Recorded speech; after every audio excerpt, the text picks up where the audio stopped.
western reaches of Scotland. These are the shores of the Outer Hebrides, islands formed from rocks millions of years old. These are the vistas seen by ancient Celts and Vikings. But in these dark, mysterious waters are unknown surprises. Some are ones of legend, and others that you might never expect to find here.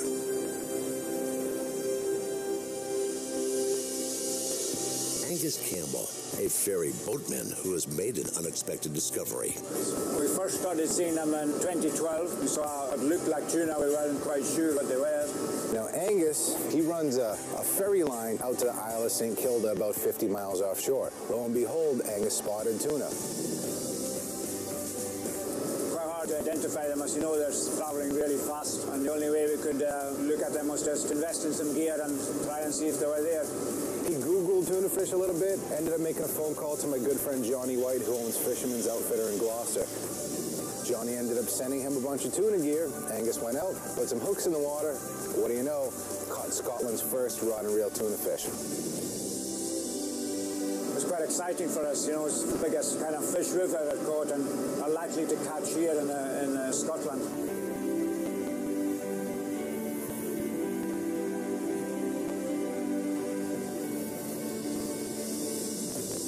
Here I sit in Scotland, waiting to meet Angus and his Scottish tuna.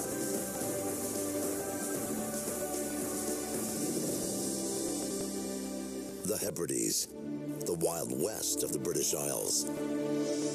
Far from the traditional migration routes, bluefin tuna are appearing here. And that's all Fred needed to know to bring him here.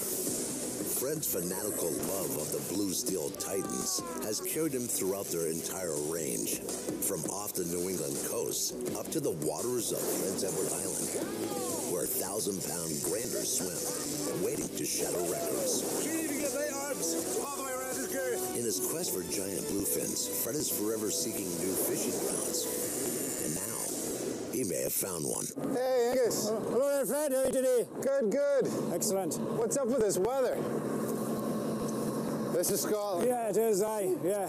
It's a hell of a boat you got here. Yeah, thanks, we're quite happy with this one, yeah. So we're ready to go search, huh? Yeah, we're ready to go again. I'm ready to go when you are. Just let me know if you need any help. Okay, then, yeah, we'll get some gear sorted out and we'll get underway. Good, I'll give you a hand. They say there's no such thing as bad weather, only wrong clothes. And Fred will need many changes here. We're really happy that you've come over, and certainly interesting to learn new techniques of you and how to do the live baiting especially, which is something that we hadn't been shown before. Sure. Well, it's just as exciting for me going to a new destination. Give me the opportunity to come up and teach you a little bit about how I catch them back home, and hopefully make this a productive fishery for you guys. It takes 2 hours of travel before the anglers can put their lines out. We really don't know much about where the fish are hanging out or congregated. The best bet's going to be to resort to trolling. That way we can have baits out in the water and cover some ground and try to seek out where the fish are, locate them. So Angus has stopped us in the general vicinity of where he's been seeing all these tuna fish the last 2 years, and almost right on top of where he caught his first one last year. And if I have any say in it, I'll be the second person to catch a tuna fish in Scotland, and certainly the first American to do it. Just a waiting game at this point.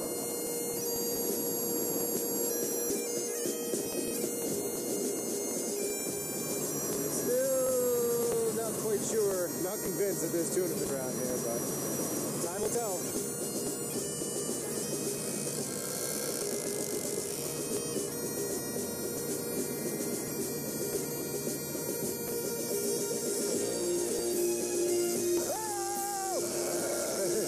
What's up, Fred? Just like that! Look at me, whatever, he's hooked you.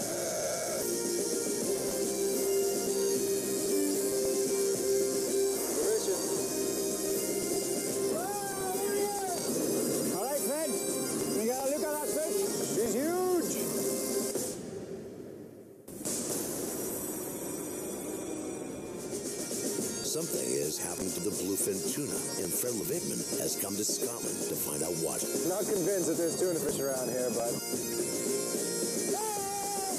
This could be the birth of a new monster fish fishery.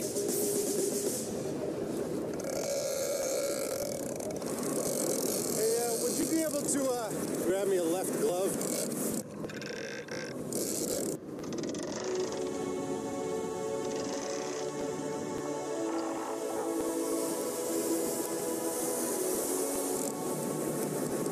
I have to admit, I was being a little pessimistic. Showing up here, no one's ever really seen these tuna fish around. Granted, Angus caught one or two. I really was not thinking it was going to happen. But nothing can do that. It's 130 but a tuna. For Scotland, the thoughts are of salmon and haggis, kilts and bagpipes. Up till now, bluefin would be the last thing to be thought of as Scottish. But the times, they are changing. I can see the bar down about 30 feet. Kicker report. That's good. It's about 500-600. When his head starts going up, try to keep it up. It's kind of a learning curve for everyone involved. Oh, yeah. Just keep him right up. Keep him right up. Can you put her in gear? Keep the boat moving forward.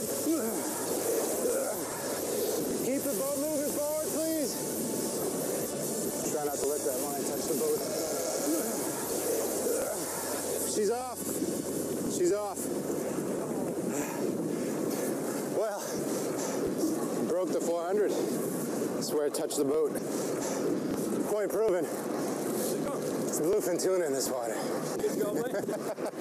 Let's go do that all over again. Scottish tuna fish. Who would have thunk us?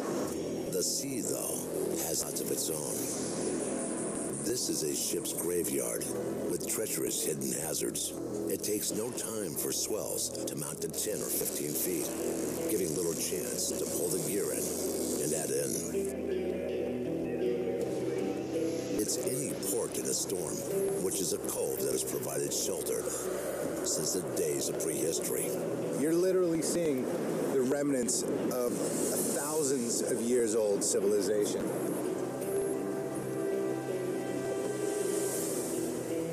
Once upon a time, this place was settled with 200 to 300 people, dating thousands of years back. Up until the 1930s, when their numbers dwindled so low due to smallpox ravaging the island, they asked to be evacuated. And all those little speckled dots that you see up on top of the mountain, those aren't boulders, those are actually hand-built cleats, or they're storage areas that the people that lived on this island would keep all their food and the birds that they caught.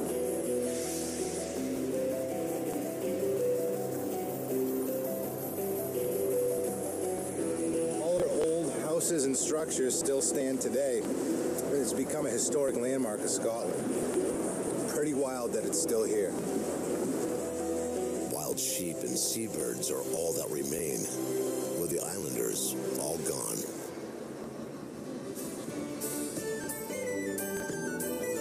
So, tuna fishing, no matter where you are in the world, is essentially the same process. The techniques vary a little bit from here and there.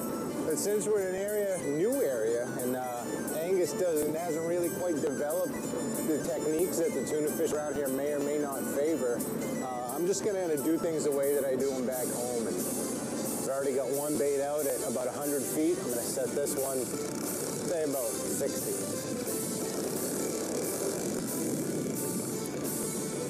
It'd be really, really cool to see this come to fruition. I'm sure you could easily